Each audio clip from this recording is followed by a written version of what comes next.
If you're still making rune arrows in 2025, you better watch this guide.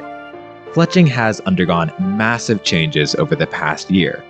In this video, I will bring you up to speed on the fastest, most efficient, and most profitable fletching methods to use in 2025, as well as updating you with the newest equipment and boosts. I'll also make sure to include a section for Ironman.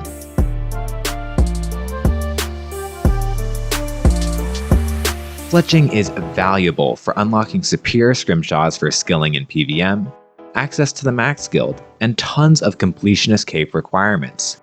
It also offers some great skilling moneymakers and is valuable in dungeoneering. There are more fletching specific tools and buffs than ever, the most essential of which is a fletching workbench. Fort 4 and 3 has a building called the Ranger's Workroom, which includes a fletching workbench. The highest tier workbench gives a 5% increase to base experience, a 2% chance to save resources, a 1% chance to fletch extra ammo, and a 2% chance to fletch strung bows instead of unstrung. It's also possible to use a portable fletcher inside the Ranger's Workroom on top of the workbench buffs. Portable fletchers provide an additional 10% experience and a 10% chance to save created ammo. This also works for bundling golden bamboo if you're trying to gather chimes for the Ark. All of the ammo saving effects are doubled with a Brooch of the Gods.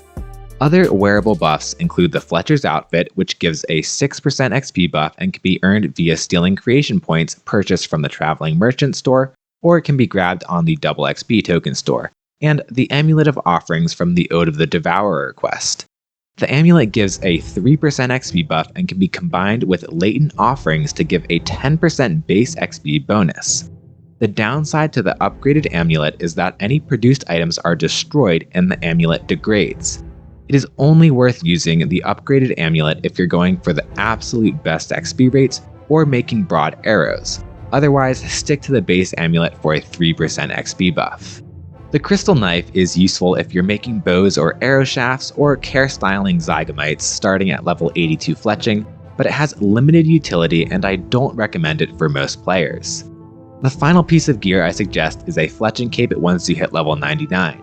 It provides a 0.75% chance to make extra ammo when fletching. You can also use a Scripture of Elidness in your pocket slot if you do not have a Brooch of the Gods, and you can wear an augmented weapon with Wise 4 for a little extra experience. In addition, here's a quick list of generic buffs you can apply to further increase your gains. With max multipliers, you can hit millions of XP per hour with the best methods.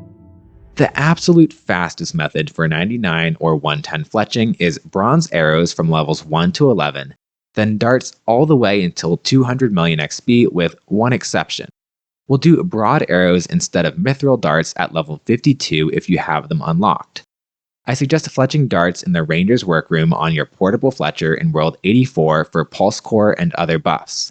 If there aren't people in the room, you can use a fletcher in the workshop instead. The downside to darts is the cost. As you can see on this table, the GP per XP currently ranges from about 20 all the way to 150 GP per XP. I strongly suggest avoiding dragon darts as it's only efficient over rune darts if you can make over 500 million GP per hour.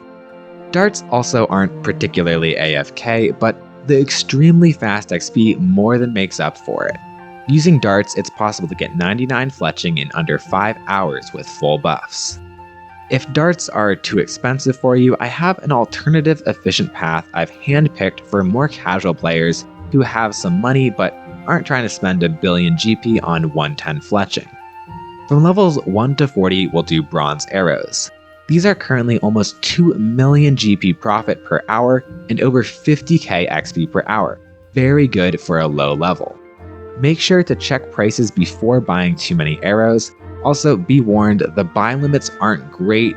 If bronze arrows aren't profitable or you can't get enough arrowheads, making headless arrows from shafts is a great alternative that always makes money and is only slightly less XP per hour. It's also possible to skip the first 25 levels by doing the Temple of Ikov quest.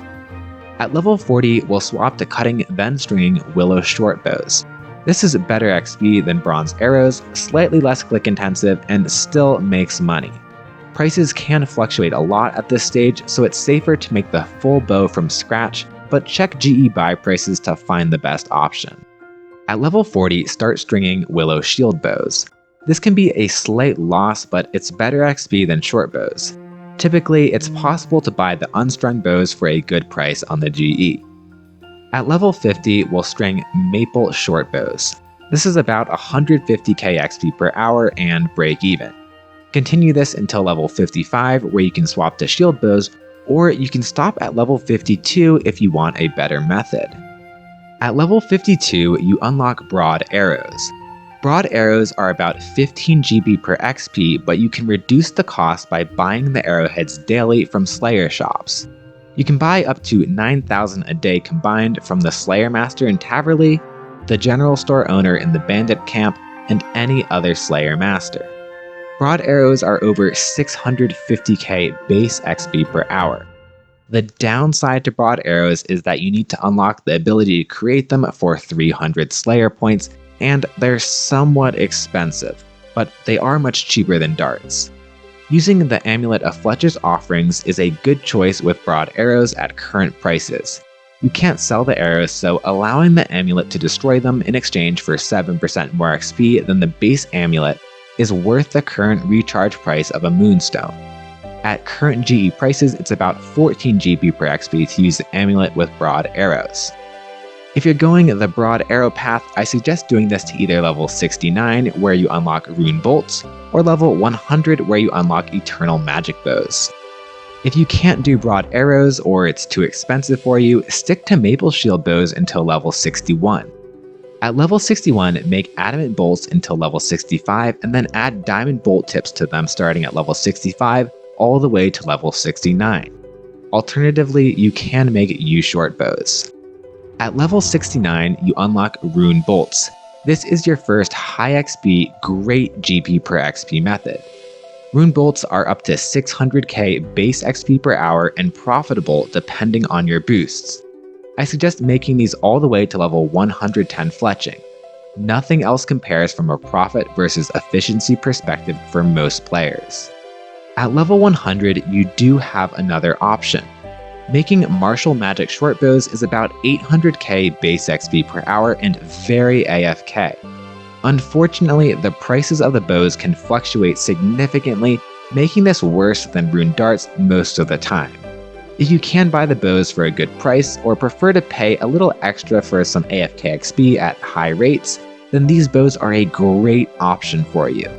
These are the only new fletching item worth making. Primal arrows and bolts are currently much worse than darts after a nerf, and not worth touching. If you want a good AFK method at lower levels, check out Zygamite Care Styling at level 82. It gives about 225k XP per hour, and it's profitable. If you're more of a money-focused individual, I have an alternative path for you. I'd stick to the same methods through Rune Bolts, excluding Broad Arrows, and then starting at level 73, we begin to unlock some super sneaky methods most players don't know about. This is adding bolt tips to bolts. If you look at any fletching calculator, adding bolt tips will usually show up as a massive money loss. But that's because they don't account for all the bolt saving buffs we discussed at the start of this video. If you have a Brooch of the Gods and a portable Fletcher, as well as the tier 2 or higher Ranger's Workroom, and ideally a Fletching Cape, you can create a lot of extra bolts. At level 73, you can use Onyx Bolt Tips on your Rune Bolts to start profiting. All those extra bolts are free.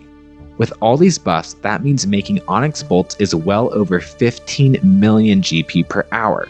But make sure to test this in small quantities at first in case your buffs or calculations are not working correctly. The XP is lower than making Rune Bolts, but the GP is phenomenal. If you don't have the Brooch of the Gods, then stick to doing regular Rune Bolts. This method gets even better at level 80 with Ascendry Bolts. For Ascendry Bolts, you add Hydrix Bolt Tips to Ascension Bolts, giving over 300k XP per hour and well over 15 million GP per hour. It's also possible to throw these bolts and Onyx Bolts in an auto alker for extra profit, or enchant them and then throw them in the alker. From levels 89 to 99, you unlock adding bolt tips to various but criminal bolts. Adding tips to these bolts can give absolutely massive profit, sometimes as high as 30 million GP plus per hour with all buffs, but prices fluctuate rapidly and the GE buy limits are very low for the bolts.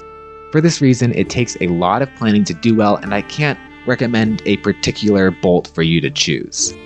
A final decent fletching moneymaker is at level 101 making Eternal Magic Shafts. The XP is terrible, only about 100k per hour, but you make over 5 million GB per hour and it's about a minute of AFK. Super chill. Even if you choose not to go with the profitable methods, be careful when disposing of your finished products. Items like arrows and darts often sell to general stores at or above their GE price. If you have thousands or millions of arrows, it's wise to sell the products to shops instead of the GE to save a little extra money. Any general store will take them. If you're an Ironman, there are a few different paths to take. I suggest making headless arrows from levels 1 to 52 and then making broad arrows until level 82. At this point, you can AFK Zygomite Care Styling, which gives you tempered fungal shafts. Turn these into Dyne arrows at level 95 Fletching, and then turn them into God arrows for your endgame PVM grind. An alternative option is to take the smithing path to Fletching. For this, make either arrowheads or bolts if you don't want to make headless arrows, and then sell them to general stores to generate GP on your account. Rune ammo will add a lot of GB to your account fast. You will also need bows for invention, so it doesn't hurt to make bows at lower levels for common components. However, I would wait until you're a higher fletching level and make better bows for faster components when you need them. Hopefully this guide helps on your 99 or 110 grind. If you've appreciated the video, make sure to sub and share with others, and let me know if you have any questions. Thank you.